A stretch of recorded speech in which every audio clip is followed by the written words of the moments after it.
ನನ್ನ ಹೆಸರು ಆರಾಧ್ಯ ರಂಗನ್. ನಾನು 3ನೇ ತರಗತಿ ಕೇಂಬ್ರಿಡ್ಜ್ ಪಬ್ಲಿಕ್ ಶಾಲೆಯಲ್ಲಿ ವ್ಯಾಸಂಗ ಮಾಡುತ್ತಿದ್ದೇನೆ. ಪಾಠ 15 ಆಡೋಣ ಬಾ ಎಂಬ ಪಾಠವನ್ನು ಓದುತ್ತಿದ್ದೇನೆ. ಕಿಶೋರ ಜೋರಾಗಿ ಅಳುವ ಸದ್ದಿಗೆ ಅವನ ಅಜ್ಜ ಹೊರಗೆ ಬಂದರು. ಅಳಲು ಕಾರಣ ಏನೆಂದು ಕೇಳಿದಾಗ ಪ್ರಮೀಳಕ್ಕ ತನ್ನನ್ನು ಆಟಕ್ಕೆ ಸೇರಿಸಿಕೊಳ್ಳುತ್ತಿಲ್ಲ ಎಂದು ದೂರಿದನು.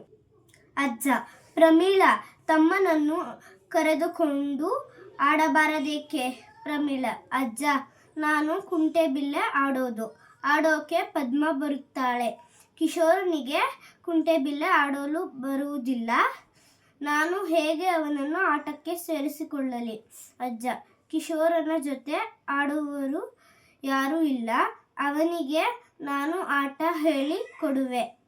ಕಿಶೋರ ಕುಣಿದು ಕುಪ್ಪಳಿಸಿ, ಓ, ಅಜ್ಜ ಆಟ ಹೇಳಿಕೊಡುತ್ತಾರೆ. ಕುಂಟೆಬಿಲ್ಲೆ ಆಟ ಅಂದರೆ ನನಗೆ ತುಂಬ ಇಷ್ಟ. ಅಜ್ಜ, ನೋಡು, ಆಟಕ್ಕೆ ಬಿಲ್ಲೆ ಸಿದ್ಧಿ ಮಾಡಿಕೊಂಡಿದ್ದೀನಿ. ಪ್ರಮೀಳ, ಕಿಶೋರ, ಬಿಲ್ಲೆ ನಯವಾಗಿ ದುಂಡಾಗಿರಬೇಕು.